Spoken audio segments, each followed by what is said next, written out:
Hello student, नमस्कार। स्वागत है आपका आपके चैनल एमएलटी एजुकेशन पॉइंट पर। कैसे हैं आप सभी? उम्मीद है कि आप सभी स्वस्थ होंगे।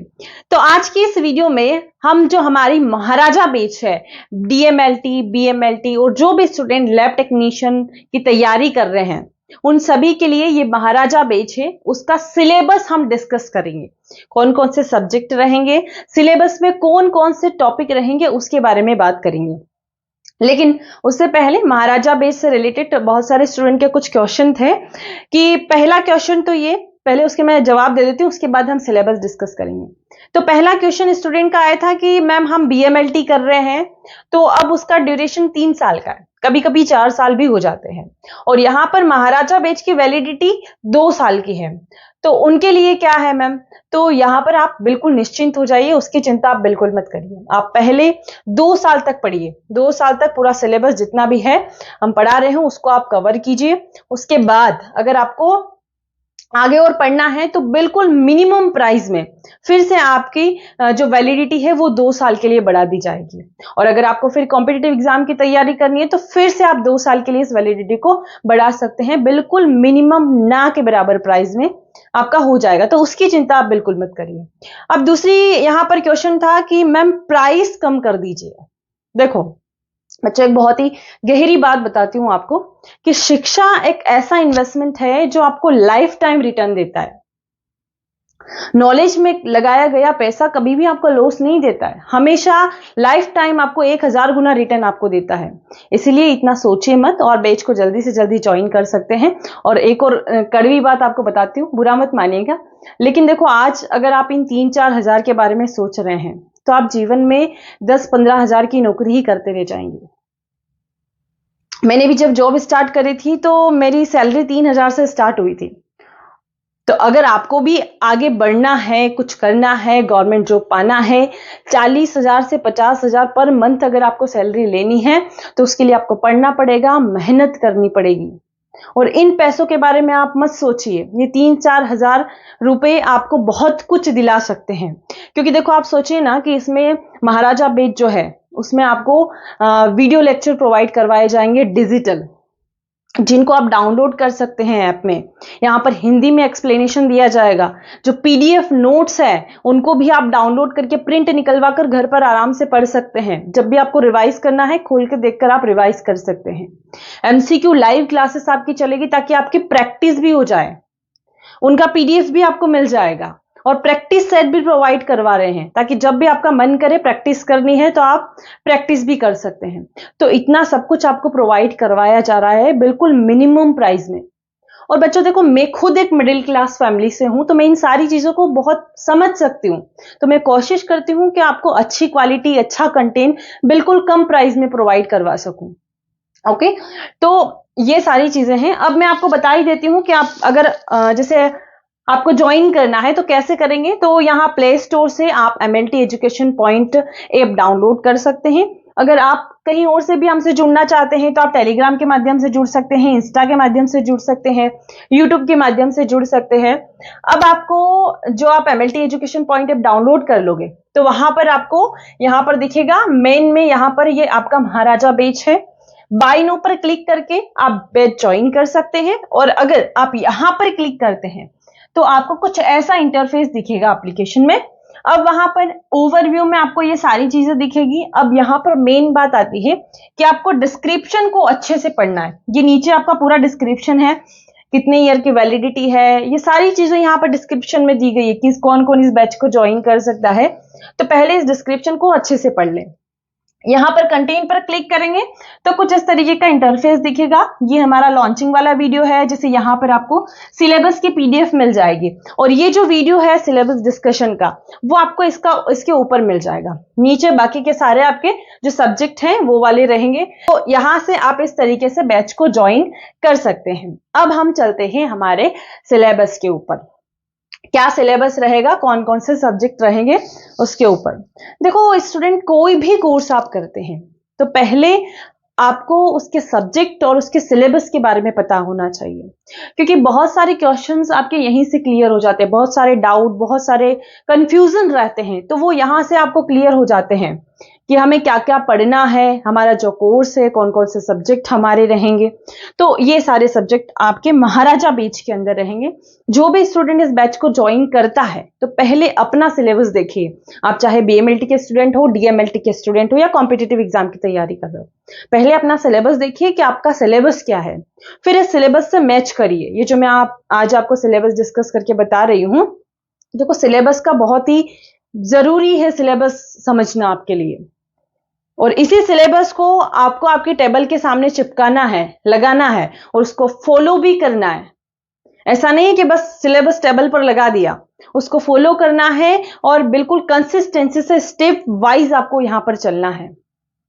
ठीक है, देखो हर स्टूडेंट के पास एबिलिटी होती है कि वो कुछ सीख पाएगा, एग्जाम फाइट कर पाएगा, कुछ कर पाएगा, लेकिन उसको जरूरत होती है करेक्ट गाइडेंस की। समय पर अगर उसको करेक्ट गाइडेंस मिल जाए ना, तो उसकी मंजिल तक पहुंचने पर उसको कोई नहीं रोक सकता कि कितना पढ़ना है, कहां से पढ़ना है, कैसे पढ़ना है। अगर ये स्टेप वाइज गाइडेंस उसको प्रोवाइड करवा दी जाए तो उसको मंजिल तक, वो उसकी मंजिल तक जरूर पहुंचेगा, वो उसकी गोल को जरूर अचीव कर सकता है।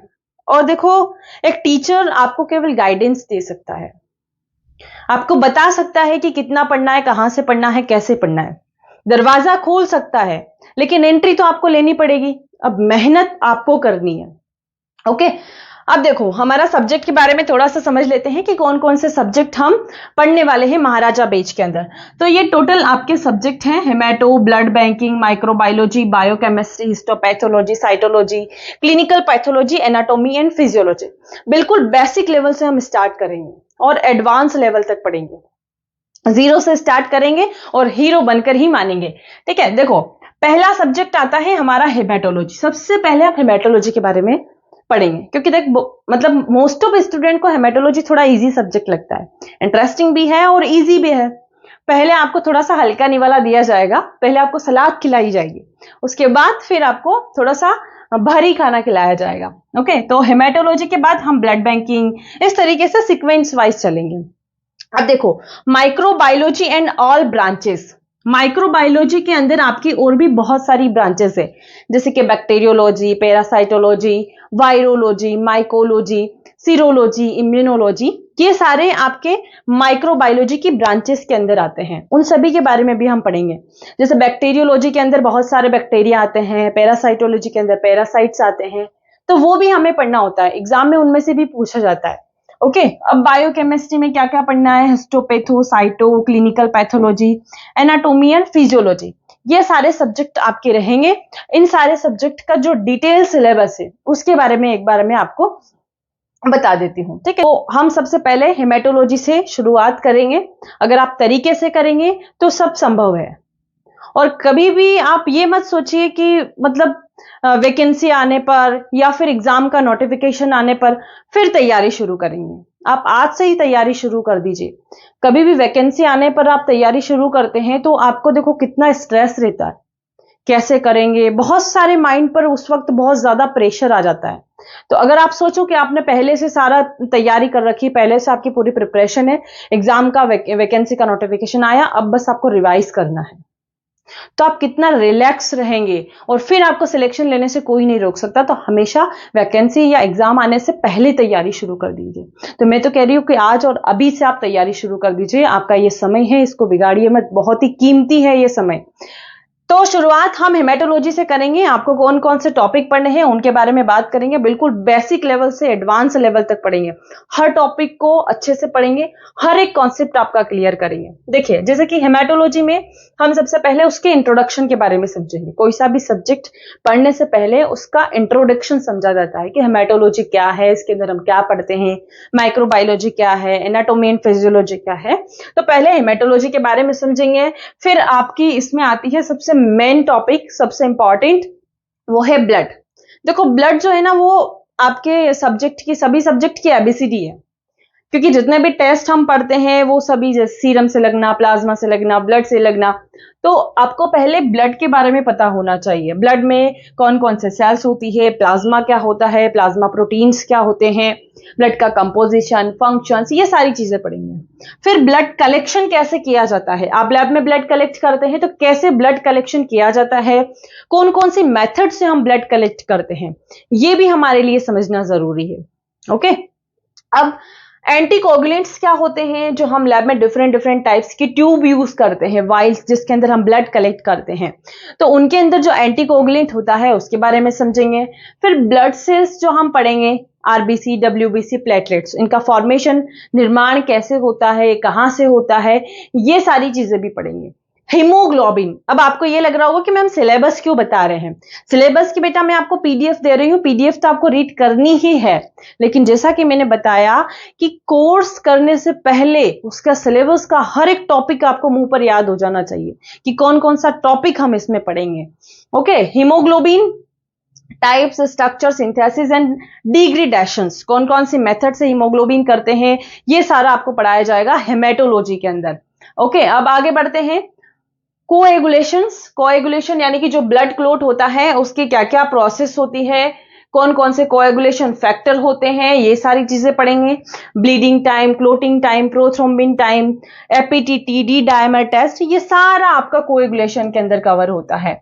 अब सेल काउंट यानी कि जो आप आरबीसी काउंट करते हैं, डब्ल्यूबीसी काउंट करते हैं, प्लेटलेट काउंट, रेटिकुलोसाइट और इओसिनोफिल काउंट, ये कैसे करते हैं ये भी हम पढ़ेंगे। फिर ब्लड स्मीयर कैसे बनाया जाता है, उसकी स्टैनिंग कैसे की जाती है, ये अभी हमारा हेमेटोलॉजी चल रहा है। इसी प्रकार हम सारे सब्जेक्ट पढ़ेंगे, आपका बायोकेमिस्ट्री, एनाटॉमी, फिजियोलॉजी, ये सारे सब्जेक्ट पढ़ेंगे। ओके, अब देखो जैसे स्टैनिंग में और स्मीयर कैसे बनाना है, थीन और थिक स्मीयर कैसे बनाया जाता है, स्टैनिंग कौन कौन सी होती है, कैसे उसकी प्रोसीजर होती है, ये सारी चीजें पढ़ेंगे। एनीमिया एंड ल्यूकेमिया क्या होता है, एनीमिया का इंट्रोडक्शन, एनीमिया का टाइप्स, उसके कॉजेज, उसके कारण, ये सारी चीजें पढ़ेंगे। फिर ल्यूकेमिया क्या होता है, उसका क्लासिफिकेशन क्या है, उसका क्लिनिकल फीचर्स क्या है, इवैल्यूएशन क्या है, ये सारी चीजें। अब अगला आता है आपका वेरियस हेमेटोलॉजिकल टेस्ट, जो हेमेटोलॉजी के अंदर जो टेस्ट होते हैं, अब हमने थ्योरी देख ली, उसके टेस्ट देखेंगे कि जैसे पीसीवी होता है, हेमेटोक्रिट जिसे कहते हैं, MCV, MCH, MCAC, RDW, CBC, ESR, electrophoresis, ये सारे टेस्ट देखो एग्जाम में कहीं से भी क्वेश्चन पूछा जा सकता है। अभी आपको ये सिलेबस ज्यादा लग रहा है, मैंने आपको पहले भी कहा सिलेबस ज्यादा लग रहा है, लेकिन ये है नहीं, आप कवर करते जाएंगे तो आपको इजी लगता जाएगा। ठीक है, ब्लड बैंकिंग, ब्लड बैंकिंग में हम history and discovery of blood group, blood group क्या होता है, उसकी हिस्ट्री क्या है, उसकी डिस्कवरी कहां से हुई है, कितने टाइप्स का होता है, सिस्टम कौन कौन से होते हैं, ये सब पढ़ेंगे, कैसे उसको लगाया जाता है ब्लड ग्रुप को। कलेक्शन एंड प्रिजर्वेशन, जो ब्लड बैंक में ब्लड कलेक्ट करने के लिए जो ब्लड बैग्स होते हैं, वो बैग जो है वो काय के बने होते हैं, उसके अंदर कौन सा एंटीकोगुलेंट होता है, उसका कलेक्शन, हम कितने टाइम तक उनको स्टोर कर सकते हैं, टेम्परेचर क्या होना चाहिए, ट्रांसफ्यूजन, ब्लड ट्रांसफ्यूजन जो पर्पस होता है कलेक्शन करने का, उसके बारे में भी समझेंगे। ये सारे टॉपिक्स हैं, इन टॉपिक्स को आप याद कर लीजिए, आपकी जो पीडीएफ है आपको मिल जाएगी। जो स्टूडेंट यूट्यूब पर देख रहे हैं उनको टेलीग्राम ग्रुप में मिल जाएगी, और जो एप्लीकेशन पर देख रहे हैं इसी वीडियो के नीचे आपको पीडीएफ सिलेबस की मिल जाएगी। ओके, टेक्निक, कौन कौन सी टेक्निक होती है, जैसे D antigen, weak D typing, आपकी कॉम्पेटिबिलिटी यानी कि क्रॉस मैच किया जाता है, किसी भी पेशेंट को ब्लड ट्रांसफ्यूज करने से पहले उसका क्रॉस मैच किया जाता है, क्रॉस चेक किया जाता है ब्लड का। ठीक है, तो वो प्रोसीजर क्या क्या होती है, कुम्स टेस्ट क्या होता है, उसके बारे में समझेंगे। ब्लड कंपोनेंट, ब्लड कंपोनेंट आप ब्लड बैंक में पीआरबीसी, प्लेटलेट, जो प्लेटलेट और पीआरबीसी और होल ब्लड से इनका सेपरेशन किया जाता है, तो वो कैसे किया जाता है ये भी हम पढ़ेंगे। ठीक है, यहां पर देखो ब्लड कंपोनेंट का प्रिपरेशन क्या होता है, लेबलिंग, स्टोरेज, ट्रांसपोर्टेशन, ये सारी चीजें। अब जैसे पीआरबीसी कैसे बनाती है, PRP, PC, FFP, cryo precipitate, ये सारी चीजें हमारा ब्लड कंपोनेंट के अंदर आएगा। अगला आता है यहां पर आपका ट्रांसफ्यूजन रिएक्शंस, किसी पेशेंट को जब ब्लड ट्रांसफ्यूज किया जाता है और उसके अंदर जो रिएक्शंस होती है उसके बारे में भी हम समझेंगे, कितने टाइप्स की होती है, डेफिनेशन, क्लासिफिकेशन एंड कारण क्या होता है। ट्रांसफ्यूजन रिएक्शन के जो लेबोरेटरी इन्वेस्टिगेशन कराए जाते हैं वो कौन कौन से होते हैं, और जो डिसीज होती है वो कौन कौन सी होती है। ब्लड ट्रांसफ्यूज करने, कोई गलत ब्लड ट्रांसफ्यूज करने पर कौन से डिसीज हो सकती है। Apheresis, apheresis, indication of haemapheresis and plasma apheresis के बारे में भी समझेंगे। तो यह हो गया आपका हेमेटोलॉजी और ब्लड बैंकिंग का सिलेबस। और आप डिटेल में एक बार पीडीएफ इसकी अच्छे से देख लें और टेबल पर लगाना मत भूलिए। माइक्रोबायोलॉजी के अंदर आपकी ये सारी ब्रांचेस होती है, बैक्टीरियोलॉजी, पैरासाइटो, इम्यूनो, सीरो, माइकोलॉजी और वायरोलॉजी। तो ये सारे सब्जेक्ट आपके इसके अंदर होते हैं। जैसे कि पहले इंट्रोडक्शन समझेंगे, फिर माइक्रोस्कोपी, माइक्रोस्कोप में आप माइक्रो ऑर्गेनिज्म को कैसे ऑब्जर्व करते हैं, कैसे छोटे छोटे जीवाणुओं को आप माइक्रोस्कोप के अंदर देखते हैं, कितने टाइप्स के माइक्रोस्कोप होते हैं, उसके बारे में भी बात करेंगे। स्टरलाइजेशन एंड डिसइंफेक्शन क्या है। बैक्टीरियोलॉजी में सभी बैक्टीरिया हम पढ़ेंगे। मॉर्फोलॉजिकल क्लासिफिकेशन बैक्टीरिया का पढ़ेंगे। Growth and nutrition of bacteria, bacteria की ग्रोथ के लिए क्या क्या न्यूट्रिशन की जरूरत होती है वो पढ़ेंगे। एंटी माइक्रोबियल ससेप्टिबिलिटी टेस्ट के बारे में पढ़ेंगे। और bacterial examination of water, milk, food and air. And bacterial culture, bacterial का कल्चर कैसे किया जाता है, कैसे उन बैक्टीरिया की जो ग्रोथ होती है उसको हम देखेंगे। फिर आपका आएगा यहाँ पर कौन कौन से स्टैनिंग टेक्निक्स होती है। बैक्टीरिया को माइक्रोस्कोप में ऑब्जर्व करने के लिए हम स्टैनिंग करते हैं, जैसे जेडन staining, gram staining, flagella staining, Fontana staining, ये सभी एग्जाम में पूछे जाते हैं। अब biochemical test for identification of bacteria, bacteria को देखने के लिए, ऑब्जर्व करने के लिए कितने टाइप्स की हम आइडेंटिफिकेशन करते हैं, बायोकेमिकल टेस्ट लगाए जाते हैं। ये सारे आपके ग्राम पॉजिटिव बैक्टीरिया है और ये सारे ग्राम नेगेटिव बैक्टीरिया है। इन सभी के बारे में भी समझेंगे कि ग्राम पॉजिटिव बैक्टीरिया है तो उसकी मॉर्फोलॉजी क्या है, उसका कल्चर क्या है, वो कौन से डिसीज कॉज करता है, उसका लेबोरेटरी डायग्नोसिस हम कैसे करेंगे, ये इन सभी बैक्टीरिया का समझेंगे। देखो लगभग 15 बैक्टीरिया आपका ग्राम नेगेटिव है और 8 बैक्टीरिया आपके ग्राम पॉजिटिव के अंदर आते हैं, इन सभी के बारे में। पैरासाइटोलॉजी में जितने भी पैरासाइट्स हैं आपके, ये सारे पैरासाइट्स हैं, इनके बारे में हम समझेंगे। पैरासाइट का इंट्रोडक्शन क्या होता है, पैरासाइटोलॉजी, उसके बारे में। फिर इम्यूनोलॉजी कि इंट्रोडक्शन टू इम्यूनोलॉजी समझेंगे सबसे पहले। फिर इम्यूनिटी कितने टाइप्स की होती है, आपके अंदर जो इम्यूनिटी है ना, कोई भी बैक्टीरिया आपके शरीर पर अटैक करता है तो हमारा बॉडी उसके अगेंस्ट कैसे रिस्पॉन्स करता है, ये सारा आपकी इम्यूनिटी के अंदर आता है। एंटीजन एंड एंटीबॉडी क्या होता है, एंटीबॉडी कैसे हमारी बॉडी में वर्क करती है, ये सारा इम्यूनोलॉजी के अंतर्गत आता है आपका। अब हाइपर सेंसिटिविटी एंड कॉम्प्लीमेंट, जो रिएक्शंस होती है, हाइपर सेंसिटिविटी रिएक्शंस, वो कैसे होती है, डेफिनेशन, टाइप्स, रिएक्शन, सभी के बारे में समझेंगे, कौन कौन सा पाथवे होता है। अब लैब में जो हम सीरोलॉजिकल टेस्ट लगाते हैं, जैसे कि हम विडाल लगाते हैं, वीडीआरएल लगाते हैं, आरए, एलाइजा, सीआरपी, ये सारे टेस्ट आपके इम्यूनोलॉजी के अंदर आते हैं। अब अगला माइकोलॉजी आता है आपका, ये सभी भी माइक्रोबायोलॉजी की ब्रांचेस चल रही है। देखो अभी आपको, मैं समझ रही हूं कि आपको सिलेबस ज्यादा लग रहा है, लेकिन आप पहले आपका सिलेबस जरूर मैच करिए, चाहे आप डीएमएलटी कर रहे हैं, बीएमएलटी कर रहे हैं या किसी भी कॉम्पिटिटिव एग्जाम की तैयारी कर रहे हैं, तो पहले अपने सिलेबस को मैच कर लीजिए, उसके बाद पढ़ना है आपको, ठीक है। अब माइकोलॉजी का देख लेते हैं। पहले माइकोलॉजी में आपको इंट्रोडक्शन टू माइकोलॉजी पढ़ना है, फिर हम इसका क्लासिफिकेशन, कौन कौन से फंगाई होते हैं, फंगस के बारे में समझेंगे। तो ये जो आपके यहाँ पर डिटेल्स ऑफ फंगाई दी गई है, उसका morphology, disease and lab diagnosis, ये सारी आपके क्या है, फंगाई है, इनके बारे में हम पढ़ेंगे। अब आता है आपका वायरोलॉजी। यहाँ पर ऊपर ही आपका आइडेंटिफिकेशन एंड आइसोलेशन है कि कैसे हम उसका आइडेंटिफिकेशन करेंगे, फंगाई का आइसोलेशन कैसे करेंगे, ये इसके अंदर आएगा। फिर वायरोलॉजी में हम पढ़ेंगे introduction, importance of virology, structure and classification of virus, virus कितने टाइप्स के होते हैं, उनका क्लासिफिकेशन क्या होता है, स्ट्रक्चर क्या होता है, वो कैसे ट्रांसमिट होते हैं। कोरोना वायरस के बारे में तो सभी ने सुना होगा, HIV virus, corona virus, hepatitis virus, ये सारे वायरस के बारे में हम पढ़ेंगे। इसमें वायरस का कल्चर कैसे किया जाता है, ये वायरस की डिटेल्स है, इन सभी वायरस के बारे में हम डिटेल में समझेंगे। फिर आता है आपका बायोकेमिस्ट्री। अब बायोकेमिस्ट्री, बायो प्लस केमिस्ट्री यहां पर मिक्स है, यहां पर हम सबसे पहले इंट्रोडक्शन टू बायोकेमिस्ट्री समझेंगे। फिर लेबोरेटरी अपैरेटस, कौन कौन से इंस्ट्रूमेंट यूज किए जाते हैं, जैसे कि glassware, volumetric apparatus, cuvettes, petri dish, measuring cylinders, ये सारे बायोकेमिस्ट्री के अंदर आते हैं। और बहुत सारे टेस्ट होते हैं जैसे liver function test, kidney function test, lipid profile test, ये सारे बायोकेमिस्ट्री के अंदर ही आएंगे। जो आप इंस्ट्रूमेंट यूज करेंगे उनका केयर एंड मेंटेनेंस हम कैसे रखते हैं लैब में, उसके बारे में। फिर स्पेक्ट्रोफोटोमीटर एंड कलरीमेट्री, यहीं पर इसके अंदर आपका क्वालिटी एश्योरेंस भी आता है कि लैब में क्वालिटी मैनेजमेंट आपको कैसे करना है, ये भी समझेंगे। ओके, तो ये सारा आपका होता है। फिर फोटोमेट्री, क्रोमेटोग्राफी और इलेक्ट्रोफोरेसिस के बारे में समझेंगे। फिर आता है आपका कार्बोहाइड्रेट, प्रोटीन और लिपिड। कार्बोहाइड्रेट, प्रोटीन, लिपिड का क्लासिफिकेशन क्या होता है, उनका फंक्शंस क्या होता है, ठीक है, यहाँ पर इंपॉर्टेंस क्या होता है, उनका डाइजेशन कैसे होता है, एब्जॉर्प्शन कैसे होता है, ये सभी के लिए रहेगा। कार्बोहाइड्रेट के लिए भी रहेगा, प्रोटीन के लिए भी, लिपिड के लिए भी, कि उनका डाइजेशन एब्जॉर्प्शन कैसे हो रहा है, मेटाबॉलिज्म कैसे हो रहा है, उनका क्लासिफिकेशन क्या है, ये सभी में सेम रहेगा। फिर लिपिड में पढ़ लेंगे। फिर न्यूक्लिक एसिड की बारी आती है। न्यूक्लिक एसिड में भी हम introduction functions of nucleic acid पढ़ लेंगे। फिर डीएनए, आरएनए का स्ट्रक्चर, रेप्लिकेशंस एंड ट्रांसक्रिप्शंस ऑफ आरएनए, ये हम पढ़ेंगे। फिर विटामिन के बारे में समझेंगे, विटामिन क्या होते हैं, कितने टाइप्स के होते हैं, उनका फंक्शन क्या होता है, ये सारी चीजें। अब एंजाइम और हार्मोन्स के बारे में भी हमें समझना है। ये सब आपके बायोकेमिस्ट्री के अंदर आते हैं और ये हैं आपके बायोकेमिस्ट्री के सारे test. Lipid profile, liver function test. अब जैसे लिपिड प्रोफाइल और लीवर फंक्शन टेस्ट है, तो इसके अंदर कौन कौन से टेस्ट आते हैं। जैसे लिपिड के अंदर आपका cholesterol, triglyceride, HDL, LDL, VLDL.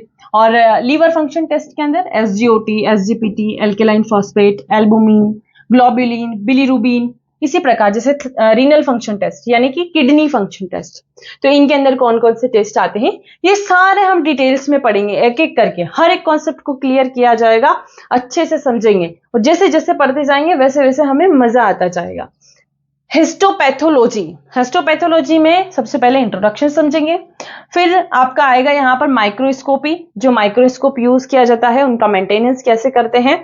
Care and maintenance of laboratory equipment used in histopathology, histopathology के लिए जो भी इंस्ट्रूमेंट यूज में किया जाता है, जैसे माइक्रोटोम यूज किए जाते हैं, तो उनका आपको केयर एंड मेंटेनेंस कैसे रखना है। फिक्सेशन एंड डीकैल्सिफिकेशन, जो भी आपका आपके हिस्टोपैथोलॉजी में जैसे टिश्यू है तो उसको फिक्स कैसे करना है, उसका डीकैल्सिफिकेशन कैसे करना है स्पेसिमेन का, वो हम पढ़ेंगे। टिश्यू की प्रोसेसिंग कैसे करेंगे हम, वो हाँ, ये सारी चीजें आपकी टिश्यू प्रोसेसिंग के अंदर आएगी। सेक्शन का कटिंग कैसे करेंगे, कैसे हम जैसे रिबन लाइक सेक्शन बनाते हैं ना इस तरीके से, तो वो रिबन लाइक सेक्शन कैसे बनाते हैं, उसके आगे की प्रोसेस क्या रहती है, ये सारा हिस्टोपैथो के अंदर आता है। अब आता है आपका साइटोलॉजी। एक और बच गया क्या, हाँ, स्टैनिंग बच गई।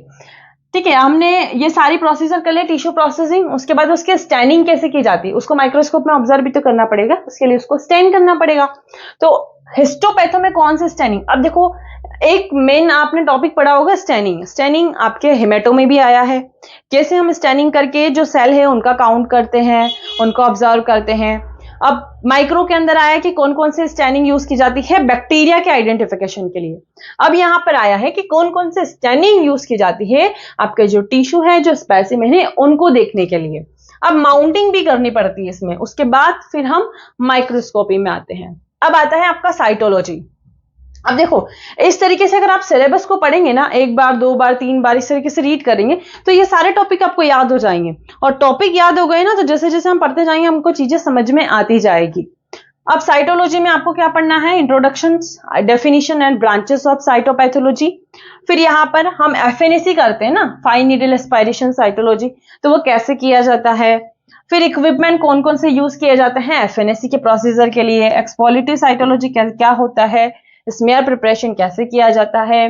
साइटोलॉजी में भी अलग स्टैनिंग यूज होती है, तो फिक्स करेंगे फिर हम स्टैनिंग करेंगे साइटोलॉजी के लिए। जैसे यहाँ पर पेप स्टैनिंग यूज की जाती है सर्वाइकल स्मीयर के लिए, एमजीजी स्टैनिंग, पीएस, जिम्सा, एचएनडी, ये सारी आपके स्टैनिंग्स होती है साइटोलॉजी के लिए। फिर आता है आपका क्लिनिकल पैथोलॉजी। क्लिनिकल पैथोलॉजी में हम पढ़ेंगे यूरिन के बारे में, यूरिन का एग्जामिनेशन कैसे किया जाता है, सीमेन का एनालिसिस लैब में कैसे किया जाता है, सीएसएफ का examination, sputum, urines and other body fluids, ये सारा आपका क्लिनिकल पैथोलॉजी के अंदर आता है।